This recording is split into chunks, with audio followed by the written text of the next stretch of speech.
नमस्कार दोस्तों। एसिडिटी यानी गैस की समस्या एक बहुत ही आम समस्या हो गई है। आज देश और दुनिया के करोड़ों करोड़ों लोग गैस से पीड़ित हैं और परेशान हैं। हम आप भी कभी न कभी अपने जीवन काल में, अब तक के जीवन काल में इसका अनुभव किए होंगे। दोस्तों, यह गैस इतना ज्यादा क्यों बनने लगती है, यानी इनके पीछे छिपे हुए जो कारण है वो क्या है, कैसे हम पहचाने कि यह गैस की ही समस्या है, यानी लक्षण क्या है, इसकी डायग्नोसिस कैसे करें, इसका इलाज क्या हो सकता है और बचाव के उपाय क्या है। बीइंग ए होम्योपैथिक एक्सपर्ट, मैं आपको इस वीडियो में यह भी बताऊंगा कि गैस की समस्या का होम्योपैथी में कितना सटीक इलाज है, और साथ ही आपके किचन में कुछ ऐसे घरेलू उपचार की व्यवस्थाएं भी हो सकती हैं जिससे आप अपने गैस को काफी हद तक कंट्रोल कर सकते हैं या बहुत हद तक ठीक भी कर सकते हैं।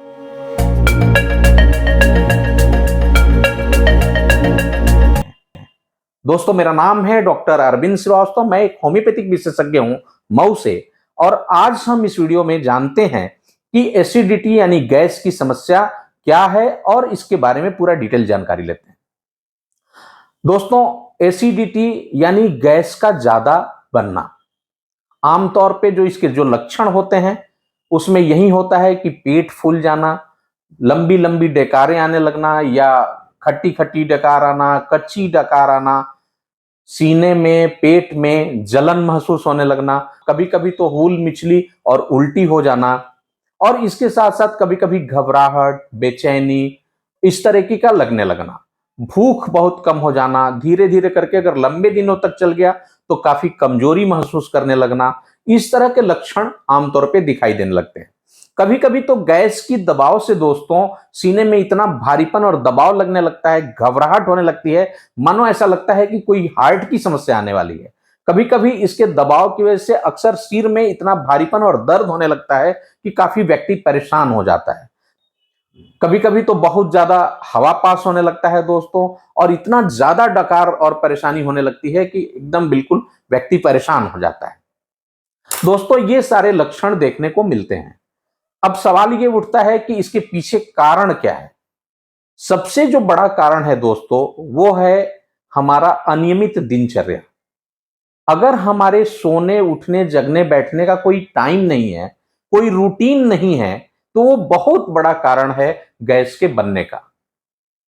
दूसरा जो सबसे बड़ा कारण है दोस्तों वो है अनियमित खान-पान या दूषित खान-पान या संयमित भोजन का न करना।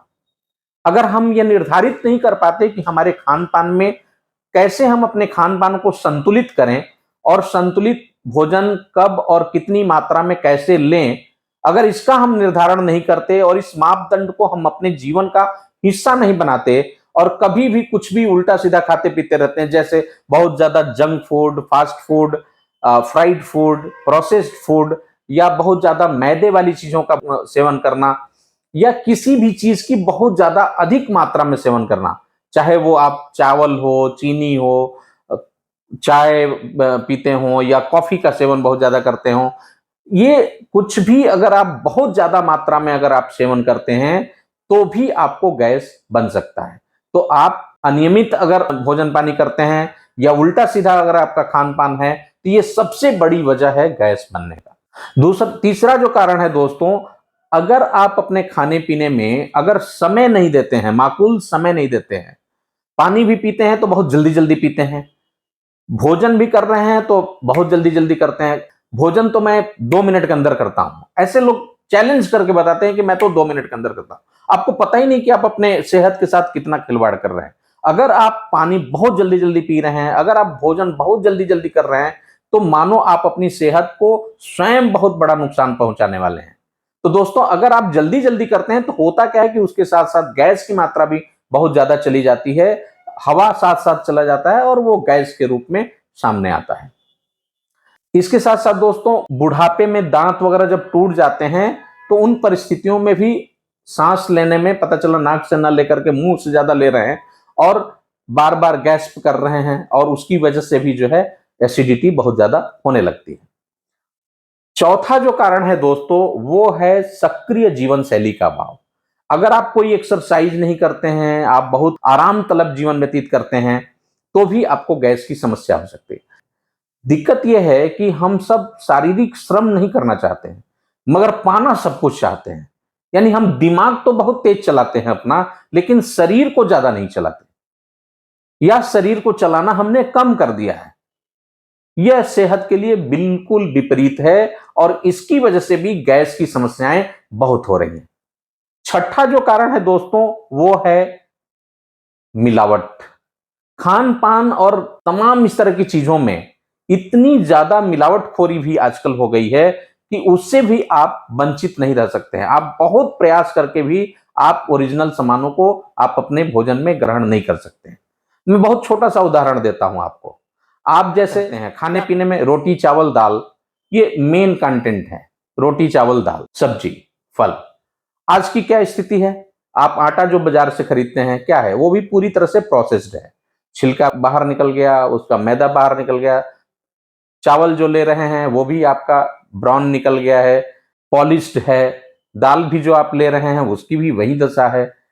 सब्जियां ले रहे हैं वो भी पता नहीं कब की हैं, कितने दिनों की हैं। इसके साथ साथ अन्य भी चीजें, दूध दूध की देख लीजिए।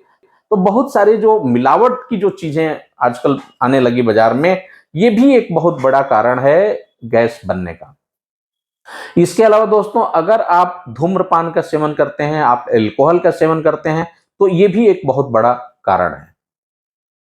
अगर आप बहुत ओवर सिटिंग जॉब करते हैं, बहुत लंबे लंबे देर तक बैठे रहना पड़ता है अपने नौकरी के लिए, अपने जॉब के लिए, अपने व्यापार के लिए, तो भी ये एक बहुत बड़ा कारण बनता है गैस बनने का। अगर वजन बहुत ज्यादा है, ओबेस है, ओबेसिटी बहुत ज्यादा है, तो भी ये बन सकता है।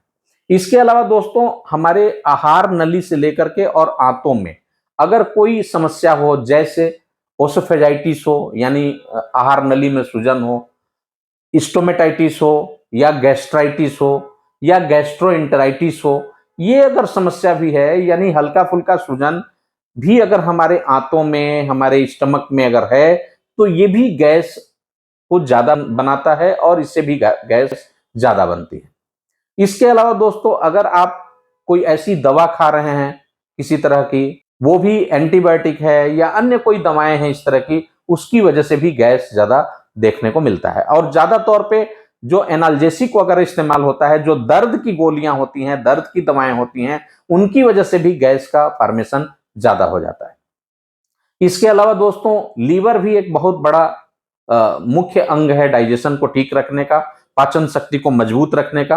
अगर लीवर में कोई समस्या है, मान लीजिए अगर आपको क्रॉनिक जॉन्डिस है या रिपीटेड जॉन्डिस है, या आपको लीवर में चर्बी जम रही है, फैटी लीवर हो रहा है, लीवर में सूजन हो रही है, तो या लीवर में किसी भी तरह का कोई इंफेक्शन है, हेपेटाइटिस ए बी सी, अगर इस तरह की कोई समस्या है, तो भी आपको गैस की समस्या ज्यादा हो सकती है। तो दोस्तों, ये पीछे के ये सब कारण हैं। इसके अलावा दोस्तों, अगर आप खाना बैठते हैं खाने के लिए और मल्टीटास्किंग, कई काम एक साथ चल रहा है, ये भी कर रहे हैं वो भी कर रहे हैं। आमतौर पे क्या है, टीवी देखते हुए भोजन कर रहे हैं, मोबाइल देखते हुए भोजन कर रहे हैं, मोबाइल में रील्स देख रहे हैं या कुछ देख रहे हैं और हम भोजन कर रहे हैं। खाने पे कंसंट्रेशन है ही नहीं है।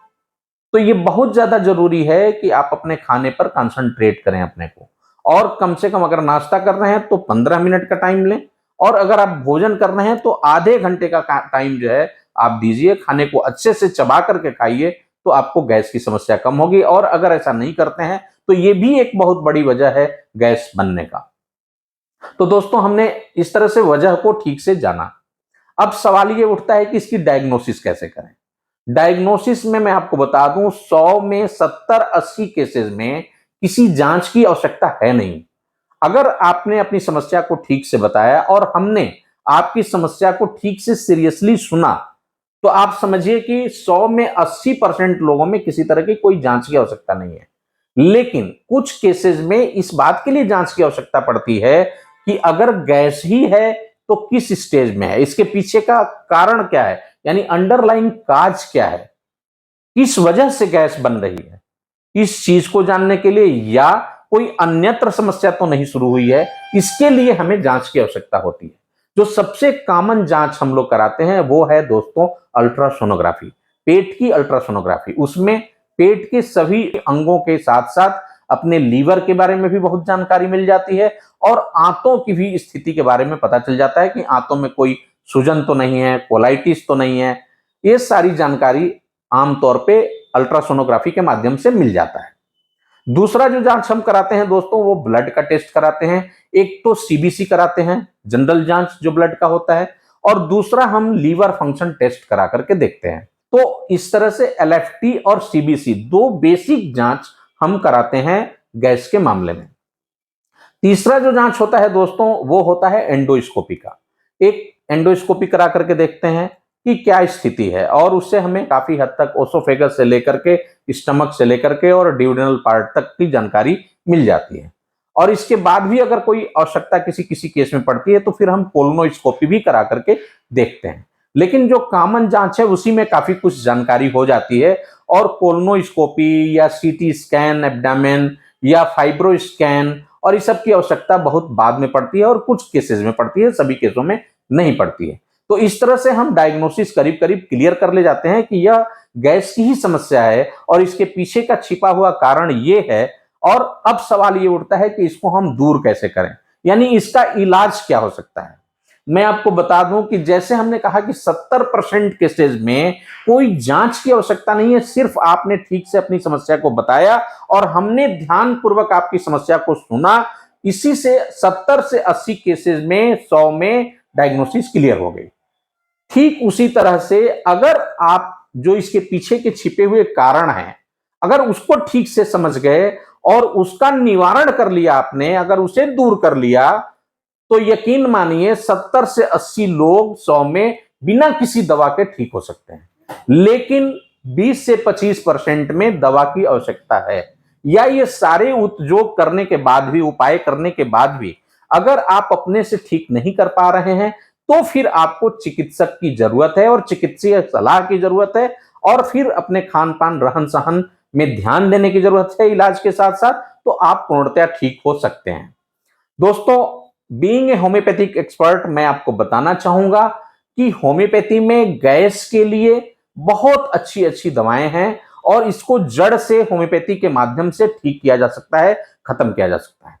लेकिन चूंकि ये हमारे आहार विहार, रहन सहन, इन सब चीजों से, लाइफ स्टाइल से जुड़ी हुई है बीमारी है, इसलिए जब तक हम दवा के साथ साथ अपना खुद का केयर नहीं करेंगे और खुद इन सब चीजों पर ध्यान नहीं देंगे, इसके कारण को दूर करने का प्रयास नहीं करेंगे, तब तक यह पूरी तरह से समाप्त नहीं हो सकता। आराम जरूर आपको मिल जाएगा, कुछ दिनों तक ठीक भी रहेगा, लेकिन पुनः दोबारा तिबारा भी ये हो सकता है। इसलिए जरूरी है कि आप होम्योपैथिक इलाज के साथ साथ थोड़ा आप ध्यान दें। ये जरूर है कि अगर होम्योपैथिक इलाज से एक बार आपको ठीक कर देता है अगर होम्योपैथिक दवाएं, तो आप यकीन मानिए बहुत सालों तक आपको यह समस्या पुनः नहीं आएगी। थोड़ा बहुत अगर खान पान का व्यतिक्रम भी होगा, तब भी आप इससे ग्रसित या पीड़ित नहीं होंगे। दोस्तों, हमारे किचन में बहुत सारे ऐसी चीज उपलब्ध है जिसके माध्यम से हम काफी हद तक अपना स्वयं का बचाव कर सकते हैं, इलाज भी कर सकते हैं। जिसमें अजवाइन पानी है, आप गुनगुना पानी में अजवाइन डाल करके और उसके घोल को पीजिए। नाश्ता करने के बाद, खाना खाने के बाद, रात में भी भोजन के बाद उसको आप लीजिए। ये आपके घर में उपलब्ध है। दूसरा है सौंफ पानी। सौंफ को या तो आप डायरेक्ट भी चबा सकते हैं, या आप गुनगुना पानी में डाल करके या रात में पानी में भिगो दें और सुबह के टाइम में, सुबह दोपहर रात, अपना जब भी भोजन करें, नाश्ता करें, उसके उपरांत आप पी लें इसको। पुदीना पानी ले सकते हैं, पुदीने का आप पानी बना करके आप पी सकते हैं। इसके अलावा खाने वाला जो सोडा होता है, सोडा वाटर ले सकते हैं आप, तो उसको भी थोड़ा सा घोल बना करके आप ले सकते हैं। या आप नींबू पानी ले सकते हैं, उसमें थोड़ा सा खाने वाला सोडा मिला दीजिए, फिर आप उसको ले सकते हैं। जीरा है दोस्तों, जीरा पानी भी आप ले सकते हैं। गुनगुना पानी में जीरा डाल दीजिए और फिर उसको थोड़ा सा जो है छान करके फिर उसको आप पी सकते हैं।